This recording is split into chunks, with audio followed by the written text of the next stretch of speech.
Hi hello வணக்கம், இது உங்கள் சிவி ஜோன். ஸோ எல்லோரும் எப்படி இருக்கீங்க? இப்போ பார்த்தீங்கன்னா சாண்ட்ரா உண்மையிலேயே பயங்கரமான கிளவரான ஒரு ஆளுங்க, சான்ஸே இல்லை.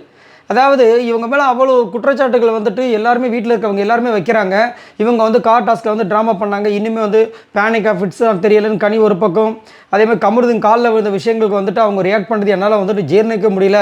அது வந்து அவங்க ரொம்ப ஓவராக படமாக இருந்துச்சுன்னு சொல்லிட்டு சுபிக்ஷா ஒரு பக்கம், திவ்யா ஒரு பக்கம், எல்லாருமே சொன்னாலும் எல்லாருக்கும் தனித்தனியாக வந்து சொல்கிறாங்க, தனித்தனியாக வந்து புரிய வைக்கிறேன்றாங்க. சுபிக்ஷா வந்து ஸ்கூபிட்டுன்னு சொன்னதுக்கு தனியாக நான் வந்து புரிய வைக்கிறேன்றாங்க.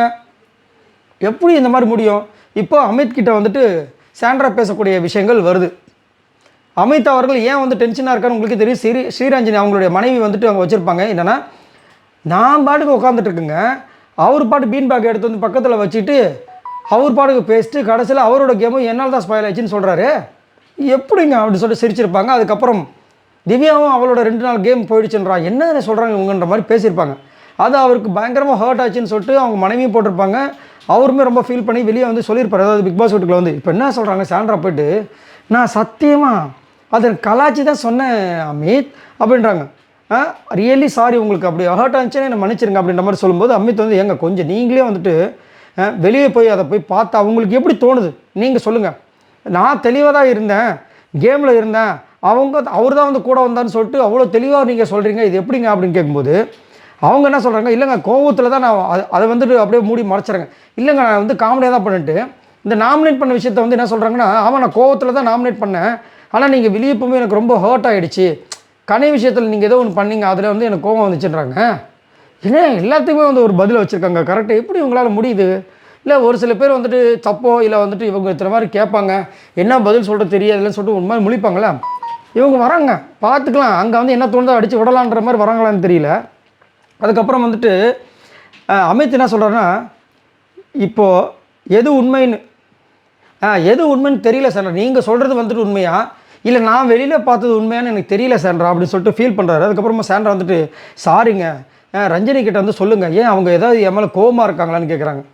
அவங்க ஸ்டேட்டஸ் போட்ட விஷயங்கள் நம்ம பார்த்துருப்பாங்க, அவங்க பார்க்கறதுக்கு வாய்ப்பு இல்லை, ஏன்னா அவங்க உள்ளே இருந்தாங்க இல்லையா அந்த டைமு, அதனால். ஆனால் வீடியோஸ்லாம் பார்க்குறதுக்கு மேபி வாய்ப்பு இருக்குது.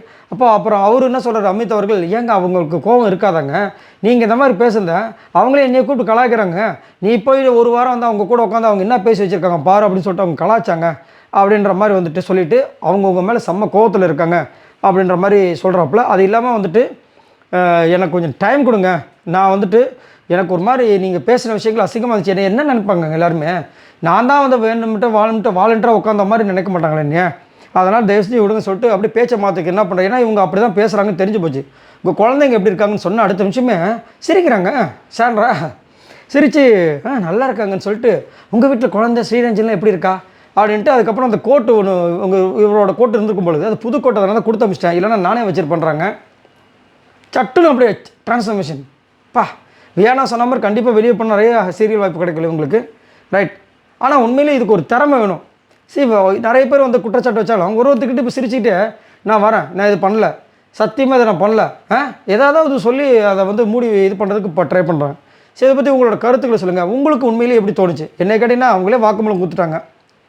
இதில் அமித் அழகாக கேட்குறாரு, ஆனால் அதை நான் காமெடிக்காக தான் சொன்னேன் அப்படின்னு சொல்லிட்டு இங்கே ஒரு விஷயத்த பண்ணுறாங்க. ஆனால் அங்கே சிரிச்சுட்டு தான் சொன்னாங்க. சிரிச்சிட்டு சொன்னாலும் காமெடியாக சொன்னாலும் அங்கே வந்து விக்ரம் என்ன நினைப்பார், பார்க்குற மக்கள் என்ன நினைப்பாங்க? இதை பற்றி உங்களோட கருத்தை சொல்லுங்கள் பாய் நண்பர்கள்.